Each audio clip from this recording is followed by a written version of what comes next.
তবে আওয়ামী লীগের লুটপাটের দৃশ্য দেখার আগে বিএনপি লুটপাটের অবস্থা একটু তুলে ধরতে হবে, কারণ আওয়ামী লীগের লুটপাটের কথা উঠতেই আওয়ামী লীগ সব সময় বিএনপির সময়ের দুর্নীতির উদাহরণ সামনে নিয়ে আসেন। চলুন দেখা যাক দুর্নীতিতে কারা কতটা পাকাপোক্ত।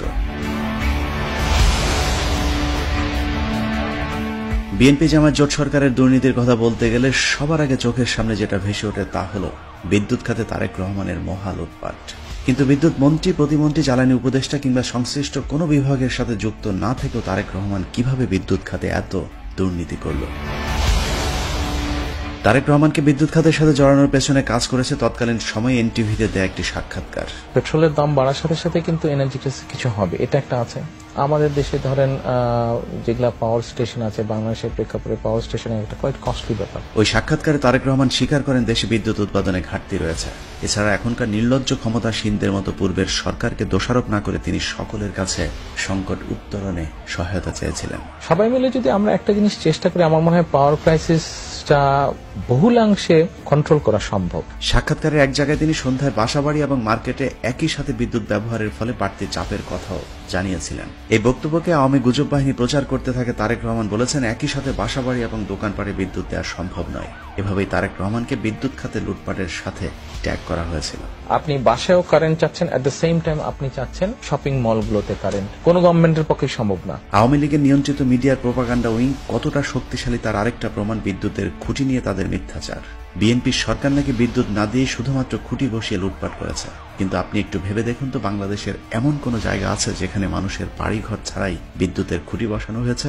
এমন একটি খুঁটিও কি আছে যেখানে বিদ্যুৎ দেওয়া হয়নি? বাস্তবে বিএনপির পরিকল্পনা ছিল বিদ্যুৎ উৎপাদনের পাশাপাশি সঞ্চালন বা ডিস্ট্রিবিউশন লাইন বসানো, যাতে উৎপাদনের পর কোনো বিদ্যুৎ অপচয় না হয়। কিন্তু বাস্তবে যে গতিতে গ্রাহক বাড়ানো হয়েছিল ওই গতিতে বিদ্যুতের উৎপাদন বাড়ায়নি সরকার, যে কারণে এই সমস্যাটা দেখা দিয়েছিল।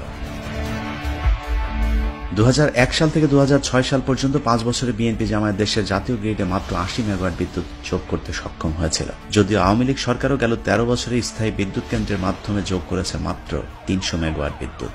আপনারা হয়তো চমকে উঠবেন, আওয়ামী লীগ সরকার ঘোষণা দিচ্ছে তারা হাজার হাজার মেগাওয়াট বিদ্যুৎ উৎপাদন করছে, আর আমি বলছি মাত্র 300 মেগাওয়াট বিদ্যুৎ উৎপাদন করেছে।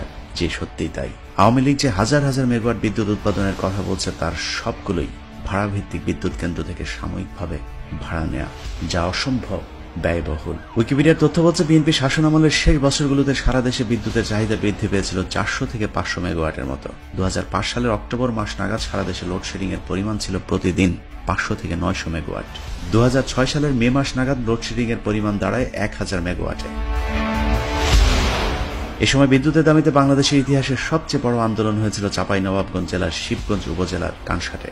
এছাড়া রাজধানীর শনিরাকড়াতেও বিদ্যুতের দাবিতে ব্যাপক বিক্ষোভ হয়েছিল, যেখানে হাজার হাজার এলাকাবাসী বিদ্যুৎ ও পানির দাবিতে রাস্তায় নেমে এসে বিক্ষোভ করে। বেশ কিছু জায়গায় পুলিশ গুলিও চালিয়েছিল বিক্ষোভকারীদের ওপর।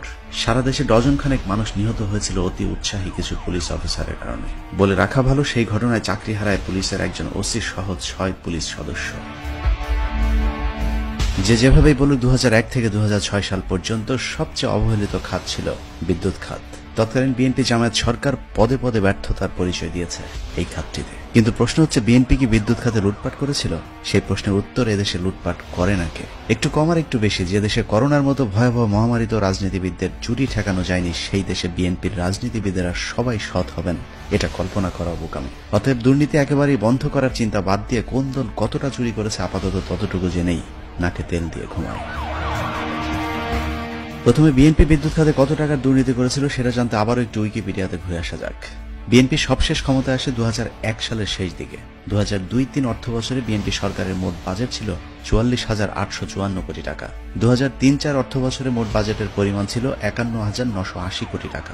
তার পরের বছর অর্থাৎ 2004-05 অর্থ বছরে 57,248 কোটি টাকা বাজেট ঘোষণা করেছিল তৎকালীন সরকার।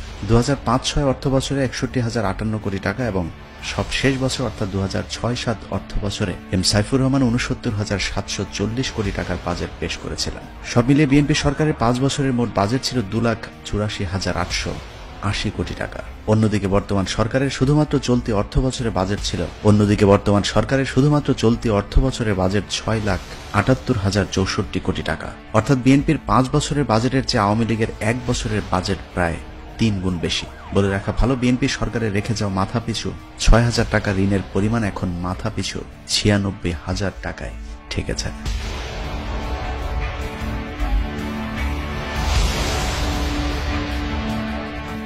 বিএনপি 5 বছরে অবহেলিত বিদ্যুৎ খাতে সর্বোচ্চ বাজেট দিয়েছিল 6,000 কোটি টাকা, আর আওয়ামী লীগ সরকারের শুধুমাত্র 2022 সালে বিদ্যুৎ খাতে ব্যয় করা হয়েছে 26,066 কোটি টাকা, যা আগের বছর অর্থাৎ 2021 সালে আরও 1,418 কোটি টাকা বেশি ছিল।